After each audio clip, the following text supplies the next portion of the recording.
আসসালামু আলাইকুম। আশা করি ভালো আছেন। আলহামদুলিল্লাহ আমিও ভালো আছি। আজকে নিয়ে আসলাম আপনাদের মাঝে একটি নতুন রেসিপি। তো আমার এই রেসিপিটা হয়েছে আপনার তেল ছাড়া রান্না করব। তো কিভাবে রান্না করব সেটা দেখুন।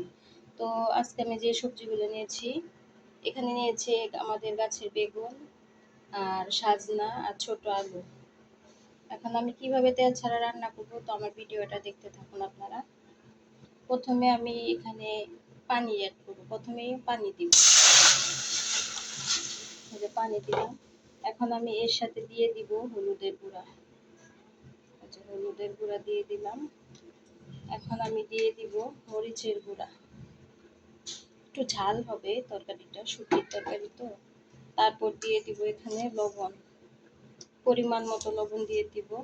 লবণ দিয়ে দিলাম।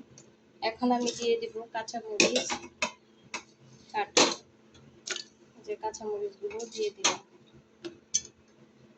তো এখন আমি দিয়ে দিব রসুন, পেঁয়াজ এই একসাথে পাড়ায় বেটে কুচি করে পাড়ায় বেটে নিয়েছিলাম, আর সাথে শুটকিও আছে, এগুলো আমি দিয়ে দিব। এটা আমি তরকারিটা মূলত রান্না করবো পোয়া মাছের শুটকি দিয়ে, ভিজা পোয়া মাছের শুটকি। এই যে শুটকিটা দিলাম, এই যে এই যে শুটকি। তো এই শুটকির গন্ধ খুবই ভালো, অনেক গন্ধ। তো আপনারা এভাবে বাসায় করে একদিন আমি যেভাবে রান্না করছি সেভাবে একদিন রান্না করবেন। তো আমি মশলাটা কষিয়ে নেব। তো আমি এই যে মশলাটা ভালোভাবে কষিয়ে নিলাম। এখন আমি যে সবজিগুলো কেটে রেখেছিলাম এই সবজিগুলো দিয়ে দিব।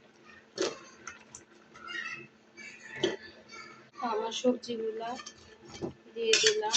এখন আমি এটা ভালোভাবে নাড়াচাড়া করে নেব। নাড়াচাড়া করে আমি ঢেকে দিব ঢাকনা দিয়ে। তো আমার ভিডিওটা আপনারা দেখতে থাকুন। তো এই যে আমার শুটকির তরকারি রান্না করা শেষ। এখন আমি নামিয়ে নেব। তো এইভাবে আপনারা বাসায় নিজের হাতে করে খাবেন, তো খুবই ভালো লাগবে।